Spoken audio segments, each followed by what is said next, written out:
Hey guys, this is Anton Vitalyevich from Orion School. Have you ever wondered what the Sherlock Holmes Mind Palace is? Have you ever heard of a Mind Palace? Well, I'm gonna show you what it is and how to use it to memorize anything freakishly fast, because it's a crazy cool skill. Check this out.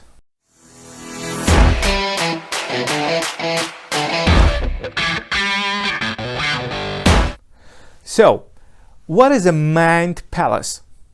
Well, first of all, a few things. It's not just a work of fiction. It actually dates back about 2500 years to 477 BC. It was invaded by a man named Simonides in Greece. A mind palace is essentially a room or a building that you have memorized, and you use the locations in that room to store data. Let me give you an example.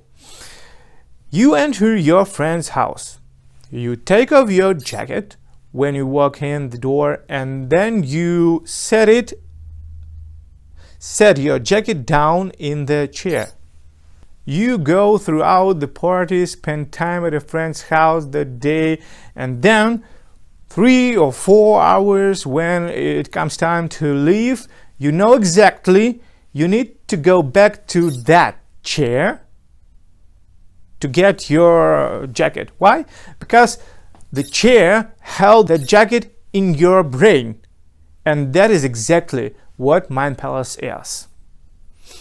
If your friend had 2 or 3 or 4 or 5 pieces of furniture, one you could put a head in, one you could put your keys in, as you could in theory go back to each one of those locations and pick up the items that you left. The Mind Palace works the same way. You memorize locations in a room, and then you later go back to those locations to retrieve the data that you want to remember. The easiest way to build your own Mind Palace is to stand in the doorway of every room of your house. Stand in the doorway, start left, go around the room clockwise and pick 5 pieces of furniture. Number them 1, 2, 3, 4, 5. Then go to the next room, stand in the doorway in that room and label them 5, 6, 7, 8, 9, 10. Go to the next room and label the next 5 pieces of furniture. 11, 12, 13, 14, 15. In every single room in your house, pick 5 pieces of furniture and number them going around the room clockwise. A few rules are from here. The first, pick big items, don't pick small items. Number 2, spread them all around the room. Okay? Now, good items to pick will be things like desks or a bed or TV or refrigerators or stoves or microwaves or sinks or bookshelves or computer. Pick a lot different items, but if you use a chair in one room, don't use a chair in the next.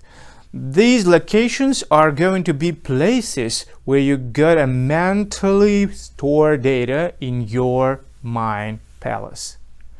Now, when you have these locations in your room, close your eyes and I want you to say all of your files from the first all the way up to 20 or 30, depends on how many you have, and then backwards from 30 to 1. Say forwards and backwards over and over again until you know them cold.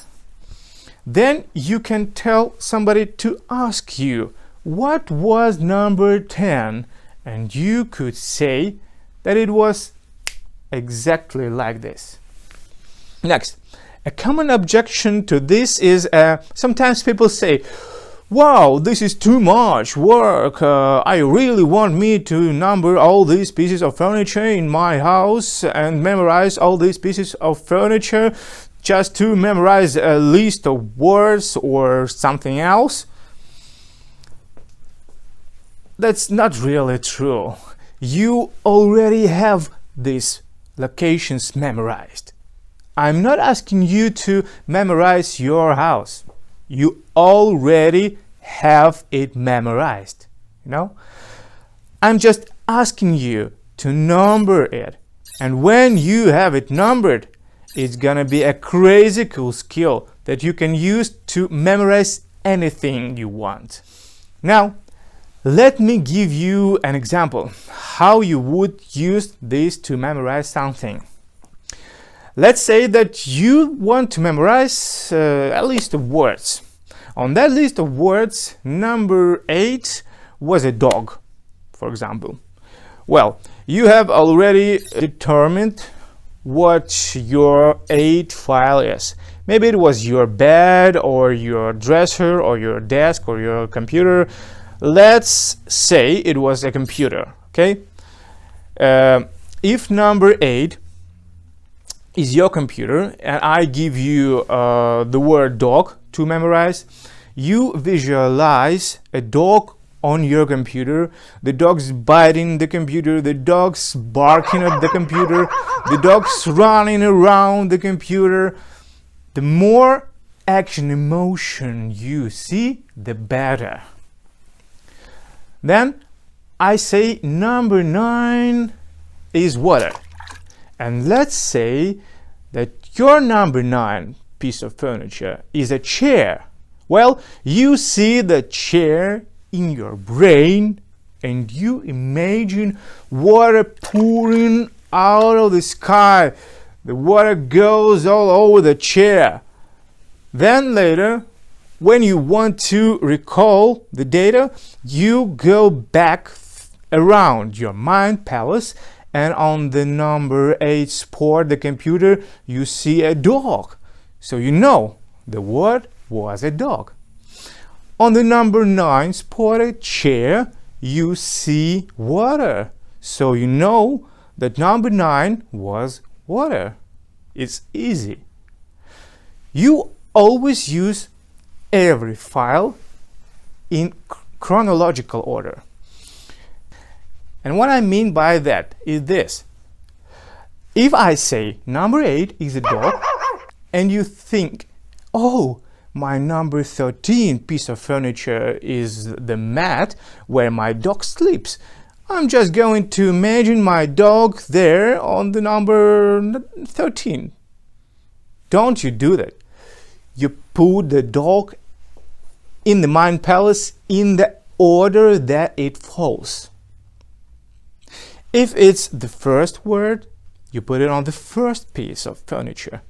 If it's the third word, you put it on the third piece of furniture. If it's the 8th word, you put it on the 8th piece of furniture. Okay? You put in the order that falls, not where it makes sense in your house. And that's important tip for the mind palace. Very important.